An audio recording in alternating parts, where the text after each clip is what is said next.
nagsasagutan si Senador Marcolita at saka si Ping Lacson. Kasi tinatanong ni Senador Marcolita si Ping Lacson kung bakit lahat ng mga witness laban sa mga magnanakaw sa Kaban ng Bayan, lalo na yung kay Master Sergeant Gutesa pa lang, pinasinungalingan na nila kagad.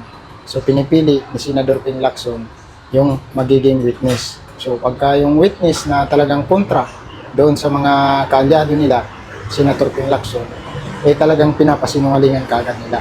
Hindi daw credible, sabi niya, kasi hindi daw tunay yung notaryo doon sa kanyang salaysay, di ba? Ni Master Sergeant Gutesa. So ito namang mga kasama nila na lumabas, yung 18 retired Marines, pinapasinungalingan pa rin.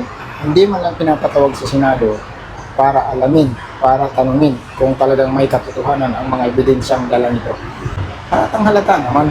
Kasi kung wala kayong pinagtatakpan, hindi kayo nagko-cover up dyan, talagang noon pa dapat kayo mismo ang papatawagan. Hindi na kailangan sabihin yan ng ibang mga senador ng sambayan ng Pilipino. Hindi na kailangan sabihin at ipamukha sa inyo na bakit hindi nyo iniimbestiga yung 18 kumitistigo laban sa mga magnanakaw na nadilibera nila ng mali-malitang pira.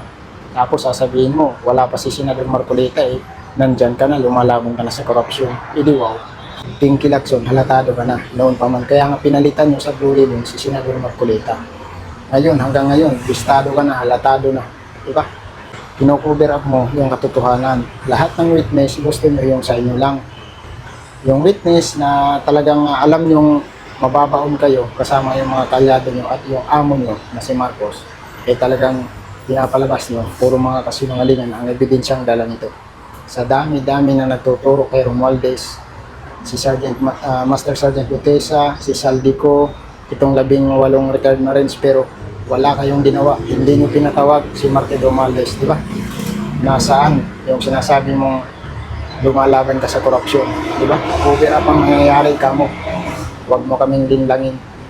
Yan yung katotohanan dyan, mga kupal.